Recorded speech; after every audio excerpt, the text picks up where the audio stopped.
We literally looked and researched and saw that the most expensive items purchased by women were fridges, stoves, washing machines. And we were like, that is not going to happen in our story. You know, we hope to build a great audience base in India that wants to see more of our films, the films that we've done in the past and the films that we're going to do in the future. And we're excited to find ways to collaborate with Indian studios and filmmakers and come up with great stories that continue to resonate across audiences.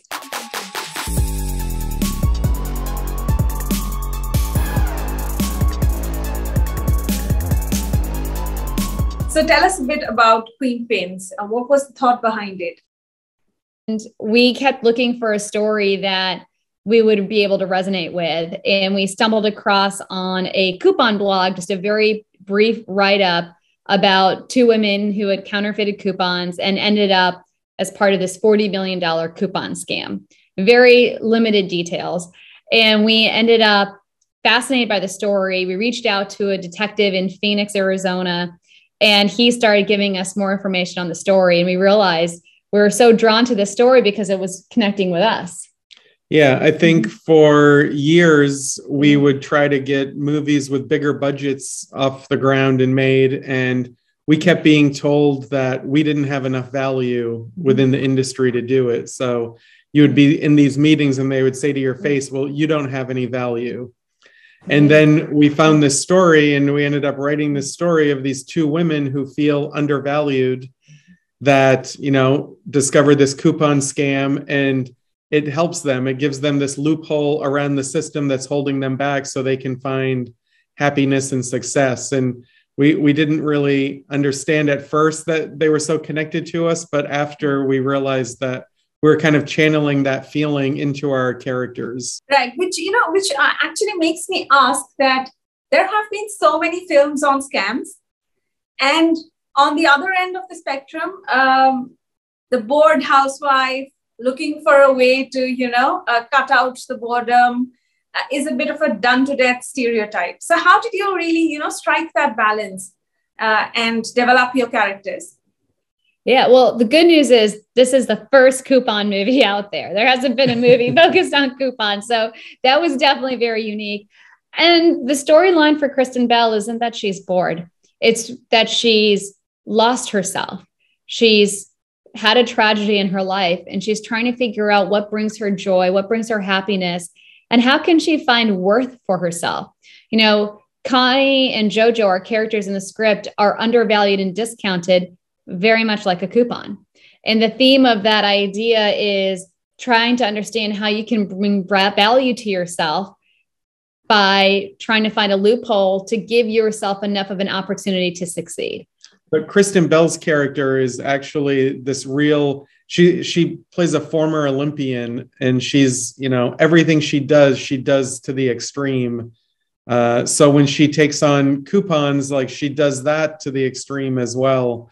So we feel like every step of the way, we're looking to sort of upend those cliches that maybe have been done before. Even a cliche in Queenpins that we really did not want to do that are in other comedies is that, and any movie, and a lot of times in a comedy, is that friendships or buddy comedies. Yeah, that the two friends end up having a huge blowout fight, and then that's what brings them together so they succeed. And Aaron and I would talk about it. We're husband and wife, and we are also best friends, but also I have a number of girlfriends that I've never had big blow up fights with, but there's been certainly a number of big obstacles put in our way that we have to overcome. So we really wanted to make this not about a cat fight or anything like that, but really about real, actual obstacles and how two empowered women can overcome those obstacles and succeed. In comedy, it's very, very difficult to portray empowered women because a lot of cliches, like you said, and stereotypes tend to play out. So how did you really, ensure that your women characters stayed empowered throughout the film? Yeah, well, first they had to find their voice.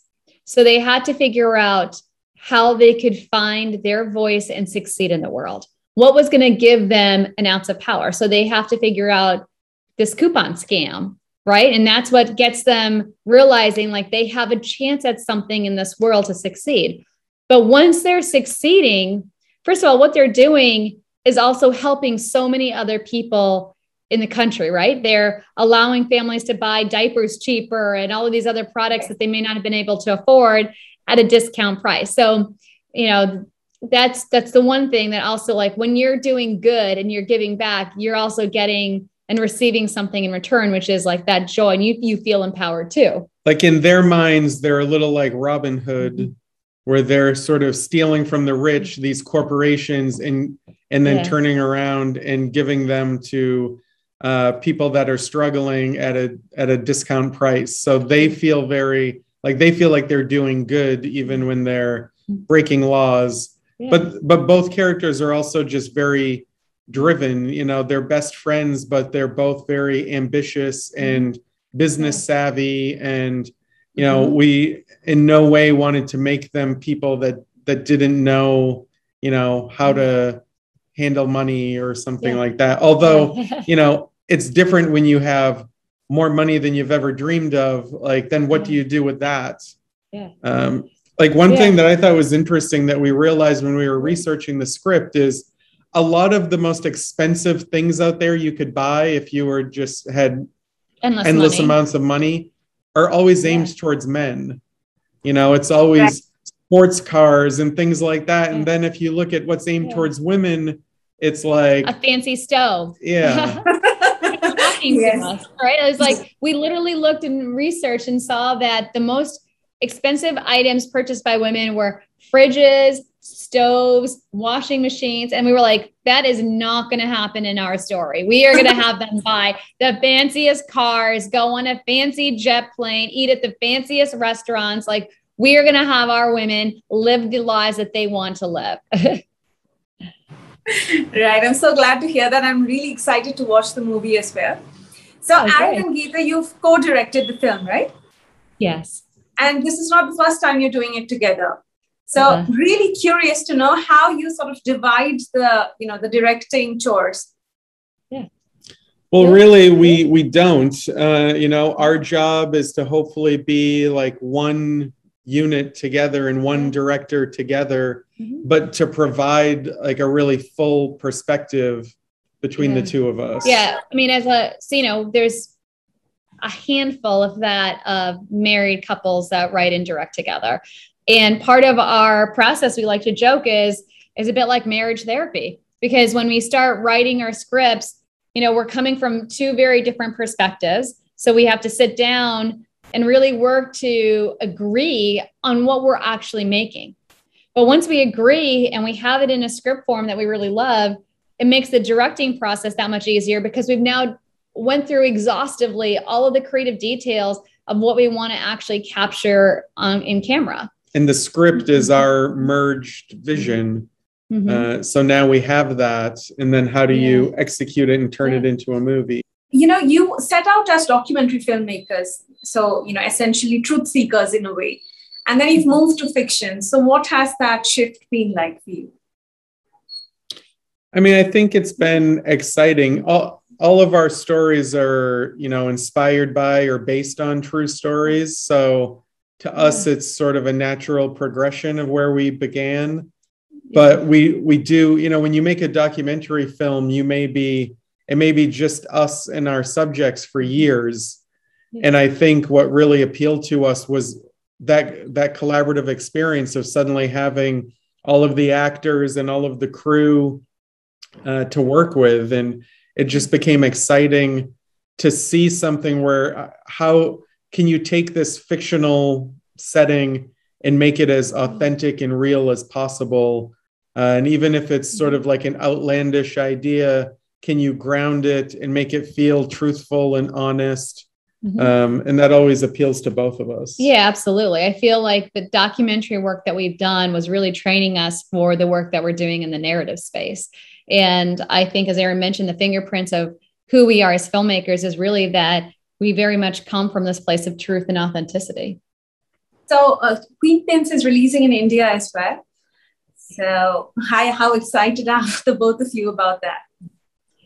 Yeah, I mean, I'm super proud and excited because so much of my work I've always wanted to be seen, not just in the US, but also globally. But also my family is from India, and I want them to be able to experience the stories that we tell together in India, and hopefully it resonates. And, we hope to build a great audience base in India that wants to see more of our films, the films that we've done in the past and the films that we're going to do in the future. And we're excited to find ways to collaborate with Indian studios and filmmakers and come up with great stories that continue to resonate across audiences. And Geeta has brought me to India a couple of times. And something that really stuck out to me, because I grew up just loving movies, was how much people there loved movies and going to the movies. And, it's such a, movie loving culture that, to me, I really connected with that. So, we were so excited to think that our movie would be available in India and people could see it in India. Right. Do you think you'd ever make a film on India? For sure. We even did it. We did a short film in India a long time ago. That was a documentary, but we have a couple of ideas for actual films. One based off of my dad's story. He was from Kerala, India. He passed away now, but he has an incredible story that we thought, can be part in India and part in the US.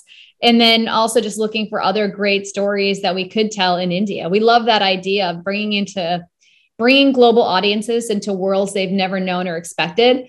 And every ounce of India has such beauty and culture and amazing colors and richness that we were like, this is a world that Indians have been able to tell in cinema, but is there a way to bring a fresh perspective from Hollywood as well?